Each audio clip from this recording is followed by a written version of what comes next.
कुछ 6 वर्ष पुरानी बात है। लगभग यही समय रहा होगा जब मैं बस में बैठी थी। मेरे बगल में एक बूढ़ी माँ बैठे थे।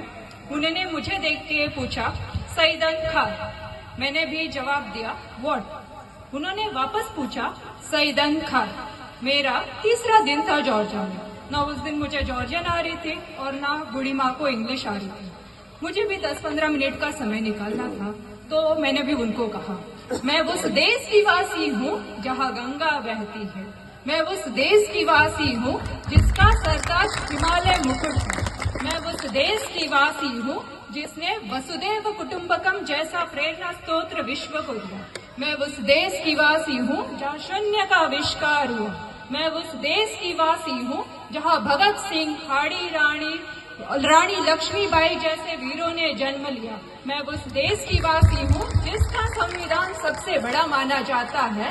मैं उस देश की वासी हूँ जिसको भारत, आर्यव्रत, जम्बूद्वीप, हिंदुस्तान इत्यादि नामों से जाना जाता है। मैं भारत की रहने वाली हूँ। मैं भारतवासी हूँ। मैं भारतवासी हूँ। मैं डॉक्टर रूपल मनीषा रमेश देवासी यहाँ उपस्थित प्रधानाचार्य, सुशिक्षित अध्यापक गण, हमारे सम्मानित सरपंच साहेब व सारे पिता तुल्य व माता तुल्य अतिथिगण और भ्राता भगिनी, आप सभी का स्वागत करती हूँ और नम्र नमन करती हूँ। आज हमारा 76वां गणतंत्र दिवस है। वैसे तो हमारा संविधान 26 नवंबर 1949 में ही परिपूर्ण लिखित रूप से हो गया था, पर लागू 26 जनवरी 1950 से हुआ था। इसी कारणवश हम गणतंत्र दिवस मनाते हैं। मुझे पता है कि समय बड़ा मूल्यवान है और आप सभी का ज्यादा समय नहीं लूंगी। बस कुछ शब्द शिक्षा के बारे में और अपना परिचय दूंगी। मुझे अपनी 8वीं कक्षा की कुछ संस्कृत की पंक्तियां याद आ रही है, तो शुरुआत मैं उन्हीं से करूंगी। न चोरहार्यम न राज्यहार्यम न भ्रातृभाज्यम न भारकारी व्यये कृते वर्धते नित्यम विद्याधनम सर्वधन प्रधानम। अर्थात ज्ञान ऐसा धन है जो न चोर चुरा सकता है, न राजा छीन सकता है, न भाई भाई में कभी इसका बंटवारा होता है और न कभी ये बोझ बढ़ाता है। ये तो बांटने से हमेशा बढ़ता आया है। ज्ञान ऐसा दीप है जो सभी के जीवन का अंधकार दूर करती है। यह न हमें ज्ञान प्रदान करती है बल्कि जिम्मेदारी, अनुशासन का भी पाठ पढ़ाती है। तो मेरा हमेशा से ही निवेदन रहा है और आगे भी रहेगा कि किसी भी बच्चे को ज्ञान या शिक्षा जैसी अमूल्य धन से वंचित न रखा जाए। अब मैं थोड़ा सा अपने बारे में कहना चाहूंगी।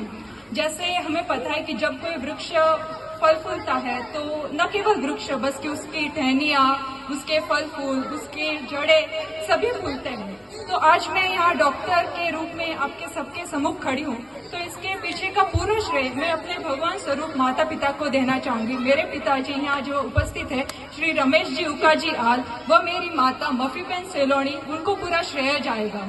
यही नहीं बल्कि जब भी एक बच्चा पढ़ता है तो उसके साथ उसका पूरा परिवार पढ़ता है। तो आज मैं यहाँ खड़ी हूँ तो इसके पीछे मेरा पूरा परिवार रहा है हमेशा। चाहे फिर वो मेरी नानी ही क्यों ना हो जिन्होंने हमेशा मेरा हौसला बढ़ाया, फिर मेरे मामा मामी ही क्यों ना हो जिन्होंने तत्पर खड़े रहे हमेशा मुझे मदद करने के लिए, मेरे मासा मासी या फिर मेरे भाई बहन जो हमेशा से मुझे प्रोत्साहित करते हैं। तो इन सभी का मैं धन्यवाद अदा करना चाहूंगी। इसके साथ साथ ही ये जो डॉक्टर बनने का सपना रहा है, ये मेरे नाना जी का रहा था। अभी तो वो नहीं है, स्वर्गवासी श्री त्रिकमा जी समेला जी दुधवट से है, ये उनका सपना है।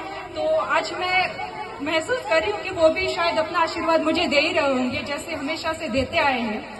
और मेरे दादाजी शायद वो भी आज बहुत खुश होंगे कि अपने ही घर का बच्चा यहाँ वक्ता बन खड़ा है, श्री उकाजी आल, वो भी शायद आज बहुत खुश होंगे। तो मैं उपस्थित सभी का नम्र नमन करती हूँ। मुझे यहाँ आज बुलाने के हेतु और सम्मान दिया सभी